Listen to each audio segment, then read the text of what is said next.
Esse é um tempo extremamente importante para a tua vida. Hebreus 10, 38 diz o seguinte: mas o meu justo viverá pela fé, e se retroceder, não me agradarei dele. Nós, porém, não somos dos que retrocedem e são destruídos, mas dos que creem e são salvos. Ora, a fé é a certeza daquilo que esperamos e a prova das coisas que não vemos. Agora eu quero te convidar a ir para o verso 6 do capítulo 11, tá bom? 11, 6. Sem fé é impossível agradar a Deus, pois quem dele se aproxima precisa crer que ele existe e que recompensa aqueles que o buscam. Pela fé, Noé, quando avisado a respeito de coisas que ainda não se viam, movido por santo temor, construiu uma arca para salvar sua família. Até aqui. Irmãos, como é gostoso nós iniciarmos alguma coisa, iniciarmos um projeto, começarmos a caminhar ali num sonho. Como é bom a gente começar a namorar, por exemplo, não é? É o início de um projeto, é tão gostoso quando a gente começa a namorar, não é? Hoje eu recebi uma notícia aí dos irmãos que começaram a namorar. É tão gostoso esse início, não é? Do namoro. Olha, todo mundo curioso, né? Quem será, né? Alguns já sabem, né? Outros não sabem. Como é bom o início. Como é gostoso o início do casamento. O início de uma faculdade, né? Passei no vestibular, vou fazer faculdade. O início de um trabalho, estava desempregado, não é? Orando, e aí eu começo a minha jornada, entro no trabalho. Como é gostoso começar um trabalho. Eu, às vezes, recebo aí a notícia, não é? Olha, pastor, glória a Deus, passei no vestibular. Né?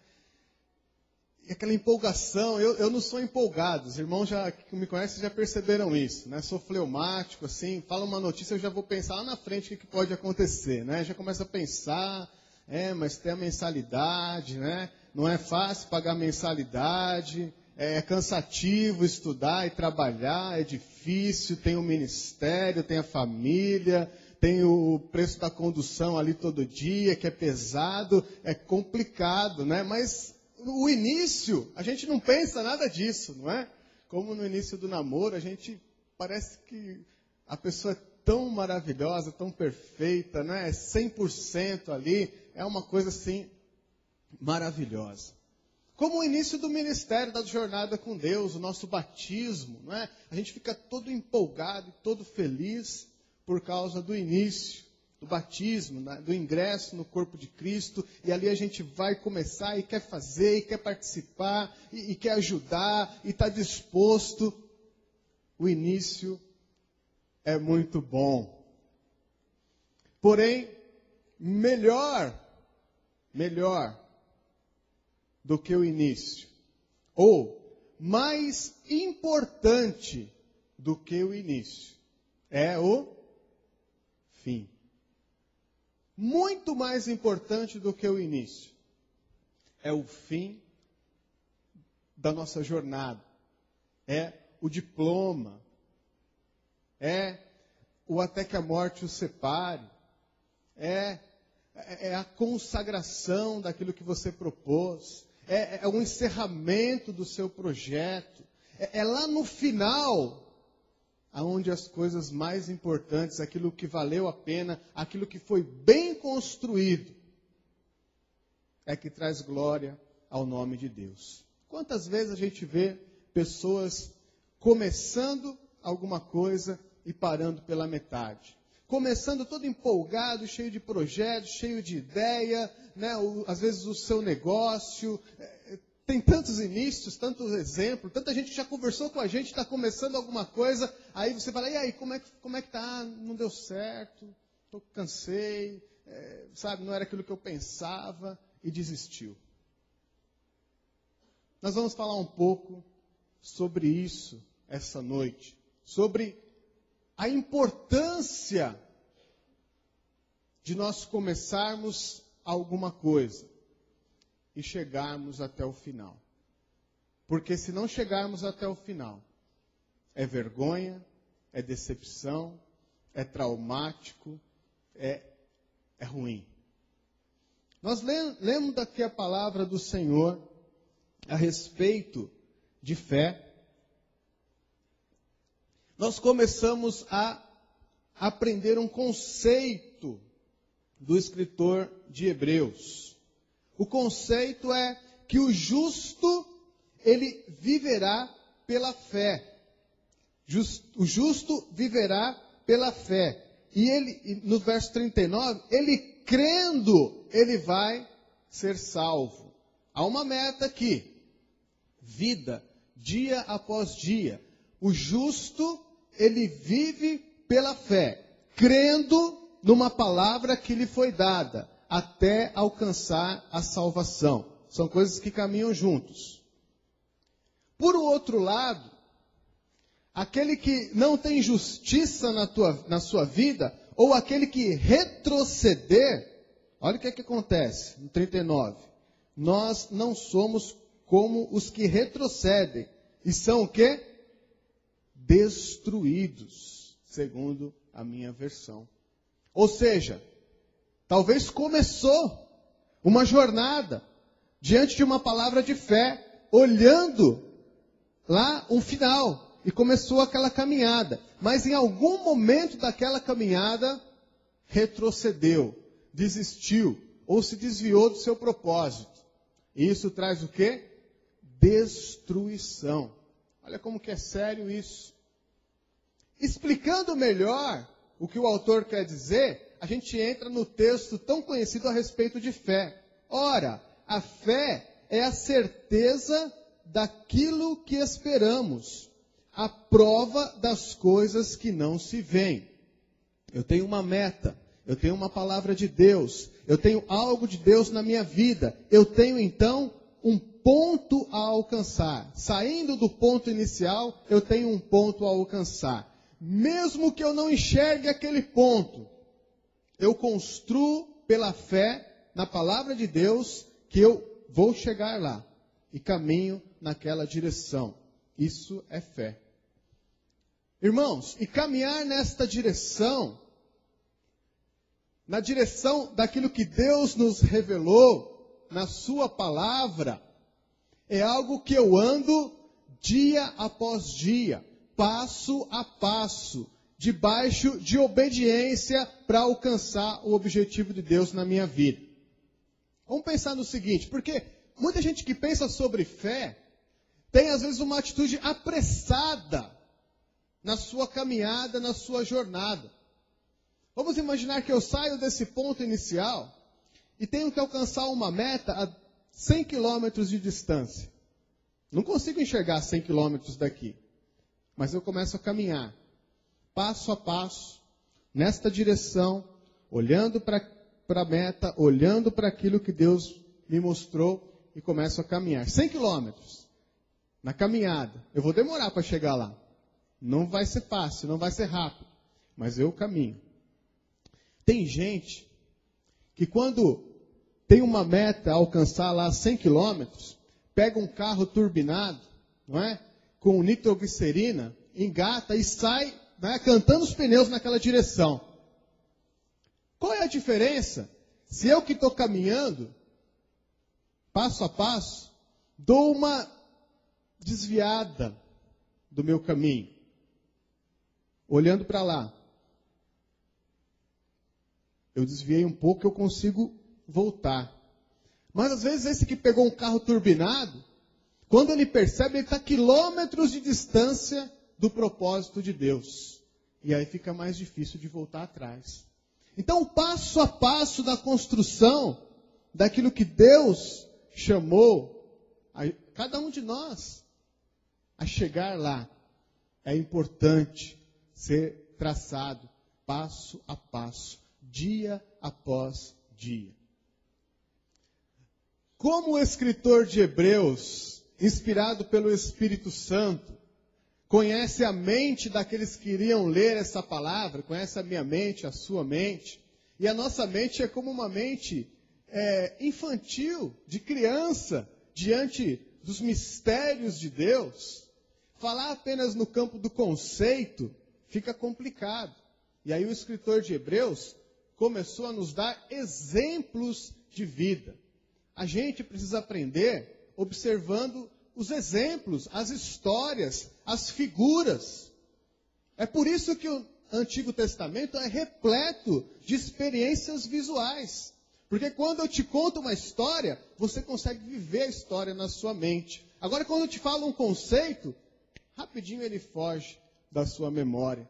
Por isso nós ensinamos as nossas crianças com visuais, com coisas que elas possam enxergar e entender aquela verdade. Conceito não é algo que uma criança consegue absorver. Como nós somos crianças diante do Pai, o autor nos dá alguns exemplos. Eu vou recorrer ao exemplo que ele dá sobre a vida de Noé. Verso 7. Pela fé, Noé, quando avisado a respeito de coisas que ainda não se viam, movido por santo temor, construiu uma arca para salvar sua família.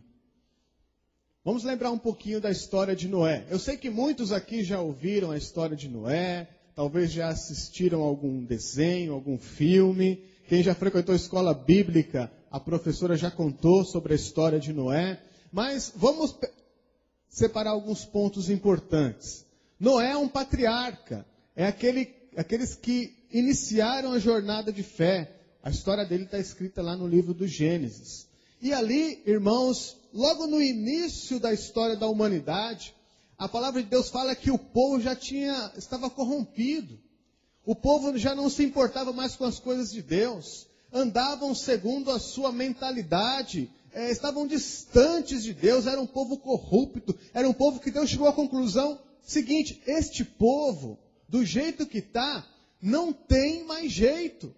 Eu vou destruir isso tudo. Veio com julgamento sobre aquele povo. E vou iniciar uma nova ordem a partir de Noé.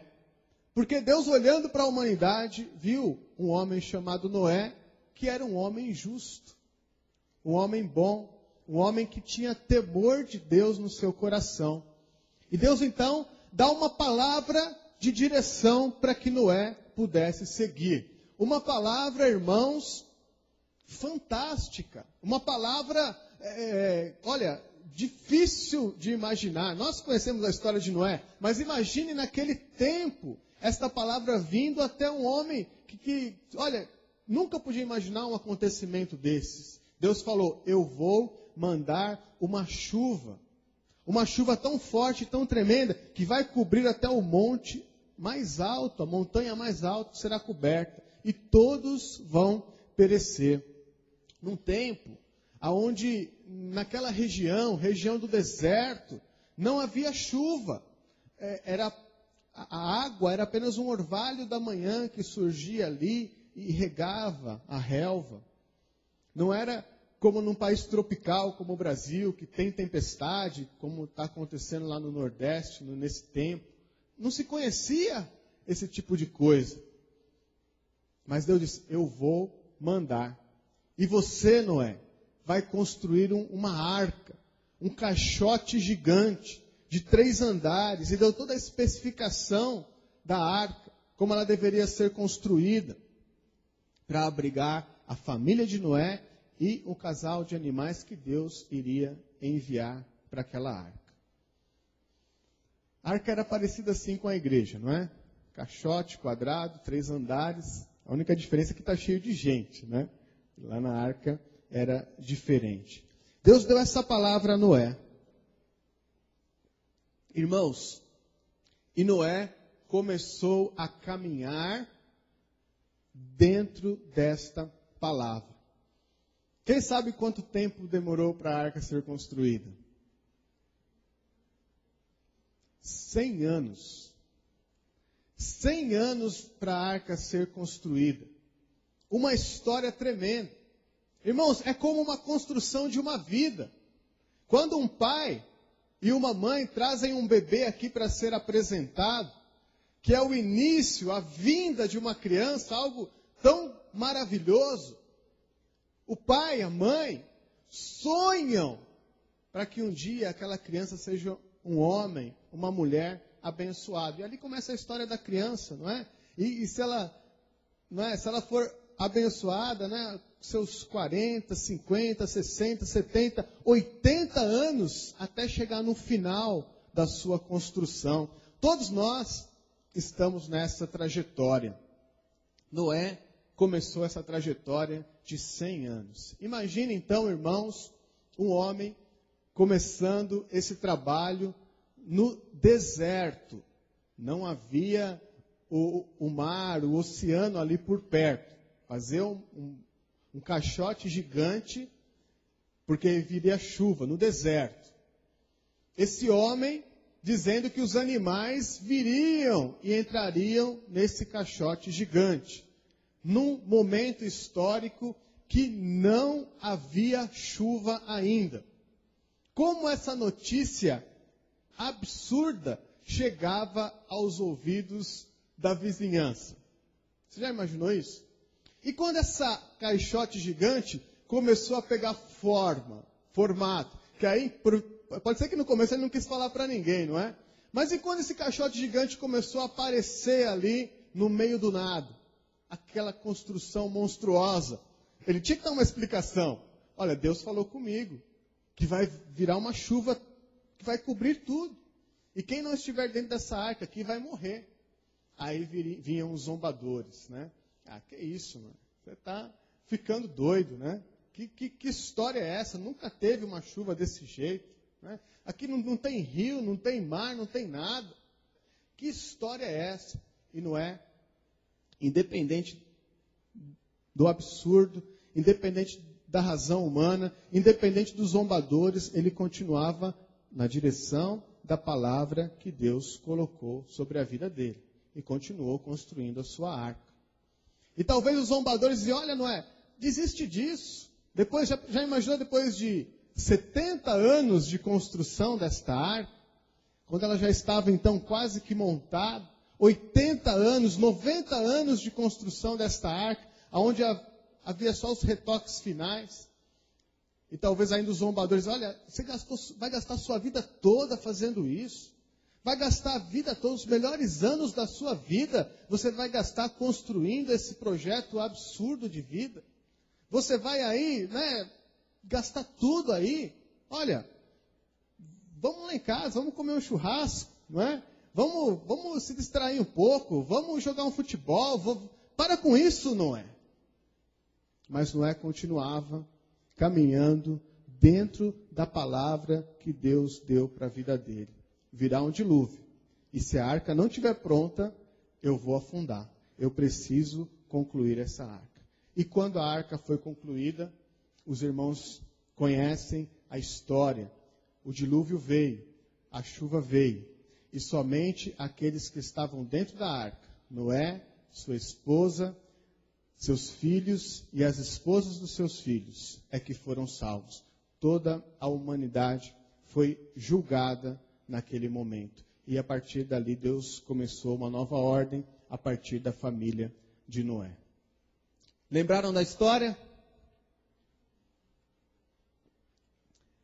O que essa história nos fala a respeito do que eu disse, da meta, do caminho de fé?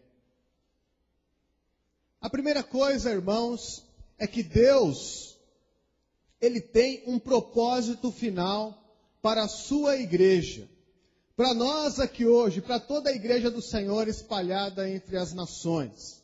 Deus, Ele tem um propósito bem definido para a igreja. A igreja não está se movimentando ao seu bel prazer, fazendo o que quer, da maneira que quer e como quer. A palavra de Deus é clara. Jesus é o edificador da igreja. É Ele quem está edificando, construindo a igreja para que ela atinja o seu objetivo final, que é ser uma igreja gloriosa, uma igreja sem mancha, sem ruga, sem mácula, uma igreja como uma noiva perfeita a ser apresentada ao Cordeiro de Deus, a Jesus Cristo.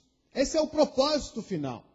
Então toda a construção da igreja é para que ela atinja esse objetivo. E eu e você, dentro desse processo, a gente é comprometido direto para que esse objetivo seja atingido. Imagina então a arca após o dilúvio, o caixote gigante boiando, aonde havia água para todos os lados, aonde não se enxergava o topo de nenhum monte, para todos os lados que se olhava só havia água. O único lugar onde havia vida era dentro daquela arca. Eu imagino que dentro daquela arca, depois de alguns dias ali na água, ela não deveria ser, assim, totalmente impermeável, né? Talvez poderia aparecer uma goteirinha ali. E aí a família de Noé ia lá, colocava ali o tampão, ia lá e tapava aquela brecha. A igreja hoje, irmãos, a nós aqui, a nossa vida, nós estamos rodeados de pecado de todos os lados. Nós estamos rodeados de maldição por todos os lados.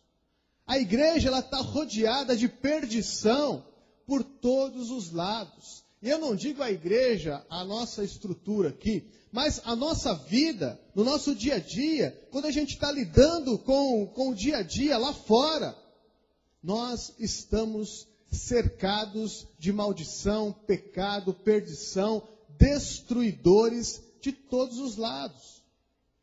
Assim como a arca estava rodeada. E o que cabe a nós, como servos do Senhor, fazer? Tapar as brechas, para que essas tranqueiras não entrem dentro da igreja. Porque isso pode entrar através da sua vida, se você não tapar essas brechas. Se você se acomodar e achar bonito aquele vazamento, e às vezes vai lá e faz mais um, para que entre mais. Chama alguém, né? Vem comigo, para que entre mais. E chama outro, vem comigo. A arca pode afundar. De tanta tranqueira, tanto pecado, tanta coisa ruim entrando dentro da arca. A gente precisa ter esse conceito de igreja muito firme no nosso coração. Porque se eu e você não estivermos dispostos a colocar a nossa mão lá e tapar a brecha, imagine aqui, todos nós tapando a brecha e meia dúzia conversando, se divertindo, não está nem aí com o processo de Deus na história, nessa geração, e a porcariada entrando, e a falta de santidade, e o pecado, e a destruição entrando na nossa arca. Todos nós temos que estar dispostos a tapar a brecha. Você tem que estar disposto a tapar a brecha, independente da sua idade, sabe? Independente de como você precisa tapar a brecha da tua vida. Porque se entrar na tua vida, irmãos, vai influenciar toda a arca, toda a igreja. Nós somos um corpo. Você não está sozinho nesse mundo. Você precisa ser um tapador dessa brecha. Amém? Entendeu? Amém.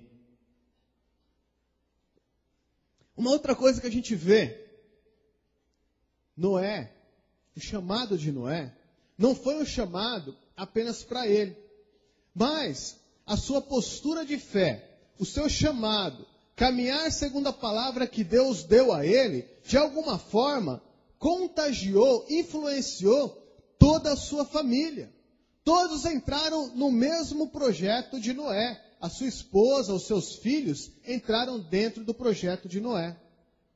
E começaram a caminhar na mesma direção de Noé, na mesma palavra que Deus havia dado àquele homem. Olharam para Noé e viram um bom exemplo. Viram que Noé, ele tinha algo a compartilhar e seguiram naquele caminho. Conclusão final, qual foi o finalmente de Noé? Ele e a sua família foram salvos.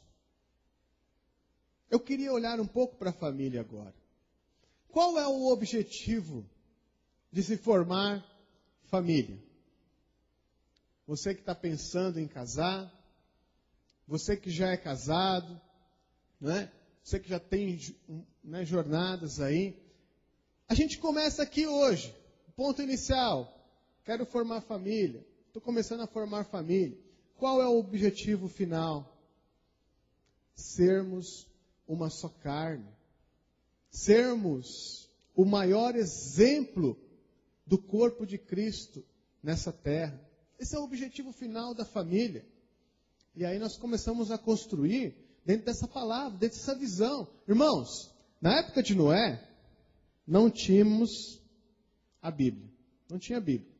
Na época dos escritores dos evangelhos, das cartas, nós não tínhamos o Novo Testamento. Então hoje para nós é muito mais fácil, porque há uma quantidade de palavra de Deus direcionando como nós devemos seguir para construir uma família abençoada segundo o propósito de Deus, uma quantidade imensa. E a gente só não consegue se nós virarmos as costas para essa palavra. Família é algo que tem que chegar até o final. Marido, quando você escolheu a sua esposa, qual é o objetivo? A gente não gosta nem de pensar nisso, mas qual é o objetivo? Até que a morte o separe. Esposa, quando você escolheu o seu marido, você fez essa promessa, entendeu que vocês foram chamados para ser uma só carne, qual é o objetivo? Chegar no final, até que a morte os separe. Esse é o objetivo final. E qualquer coisa fora disso é vergonha. Qualquer coisa fora disso é destruição. Qualquer coisa fora disso é romper o propósito de Deus final para a família. Imagine se Noé, depois de 80 anos construindo a arca, dissesse o seguinte: acho que meus amigos têm razão, eu vou largar de mão esse negócio de arca, né? Eu vou desistir disso, eu vou lá para o futebol, para o churrasco, eu não vou continuar nisso aí não, eu vou... E desistisse de construir a arca. A arca permaneceria ali, como um símbolo de vergonha, como um símbolo de desistência, como um símbolo daquilo que...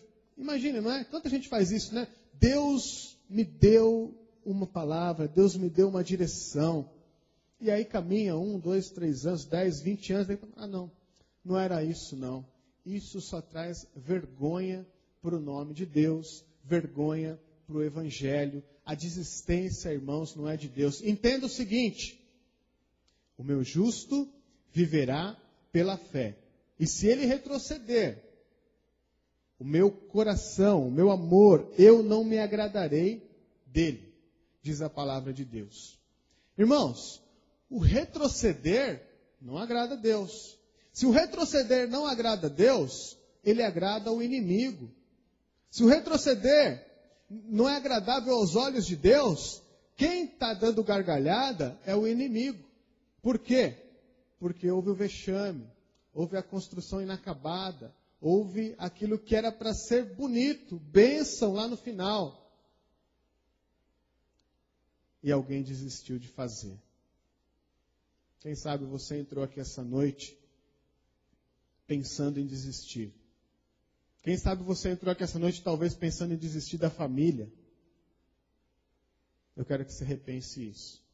Porque você foi chamado para ir até o final. Amém? A outra coisa mais direta que nós vemos aqui, refletida na figura de Noé, é a nossa jornada pessoal de vida. Irmãos, eu estou aqui hoje, e como nós lemos, Deus tem para mim a salvação. E o objetivo final da minha vida é vida eterna com Deus. E eu começo essa jornada através de Jesus Cristo. Olha a comparação. No tempo de Noé, as pessoas não estavam preocupadas com Deus. As pessoas viviam segundo a sua mentalidade dizia. As pessoas não aceitavam o conselho de Deus. Não havia temor nos corações. Parece a nossa sociedade hoje? É muito semelhante. A Noé veio uma palavra de salvação. Construa a arca. Uma palavra de salvação. Porque virá o julgamento sobre esse povo. A palavra de Deus fala que Jesus é o verbo vivo. É o verbo que se fez carne e habitou entre nós. Quando veio a palavra de Deus sobre a minha vida e sobre a tua vida, dizendo, Jesus, Ele te ama e Ele tem vida eterna, por isso Ele entregou a vida dele em favor da sua vida. Parece uma palavra absurda, parece uma palavra que a gente não consegue tanger, mas eu e você que estamos aqui hoje, segundo essa palavra, nós começamos a seguir uma jornada. Eu creio que Jesus morreu por mim. Eu creio que o sangue de Jesus perdoa os meus pecados. Eu creio que o Senhor me chamou para que eu tenha vida eterna e começo a caminhar nessa direção. Qual é a conclusão final lá da arca? Quando a arca se fechou, veio o dilúvio e veio o julgamento. O que isso fala, irmãos? Um dia virá julgamento sobre a humanidade. Um dia, Jesus, a palavra, aquele que veio como Cordeiro de Deus a primeira vez que tira o pecado do mundo, ele voltará agora como Senhor, Rei e Juiz sobre as nações. E quando ele voltar, haverá julgamento sobre a terra. E aquele que não estiver dentro da arca da salvação, que é a promessa de Jesus Cristo, vai perecer. Essa é a comparação direta da arca de Noé. Ah, mas isso já foi dito há tanto tempo. Os apóstolos morreram e não viram a volta de Jesus. Os pais da igreja morreram e não viram a volta de Jesus. Há 2000 anos fala-se a respeito disso e ainda não viram a volta de Jesus. É o mesmo papo, é a mesma conversa que falavam na época de Noé. Você já está há tanto tempo nessa vida e ainda não veio nenhuma gota de chuva. Você vai continuar construindo essa arca, construindo essa vida, que absurdo. Quantos não chegam para o crente e dizem isso? Ah, você vai de novo lá. Ah, você vai estar de novo na igreja. Ah, você vai ouvir mais um sermão. Ah, você vai continuar se dedicando a essa vida. Mas olha, parece que ainda não aconteceu nada. Olha, há tanto tempo falam da volta de Jesus e ainda não veio. Olha, desiste. Vamos ficar em casa hoje. Vamos curtir um pouco a sua vida. Sabe? Aproveita. Você vai perder os melhores anos da sua vida nessa construção absurda, utópica. Se você der ouvido a esses zombadores, no dia do julgamento, talvez você possa estar fora da arca.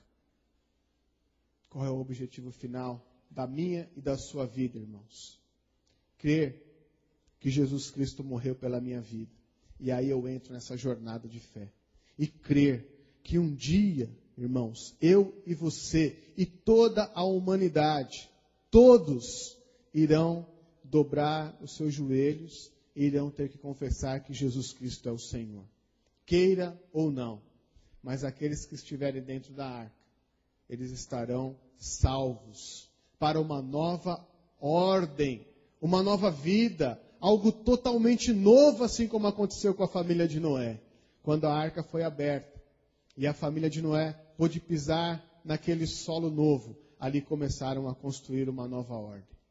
Quando a igreja estiver junto com o Senhor Jesus, quando a porta se abrir, e quando nós entrarmos nessa nova dimensão que é difícil até de imaginar, e ali nós colocarmos os nossos pés, irmãos, nós vamos colocar os nossos pés na presença do Deus Altíssimo.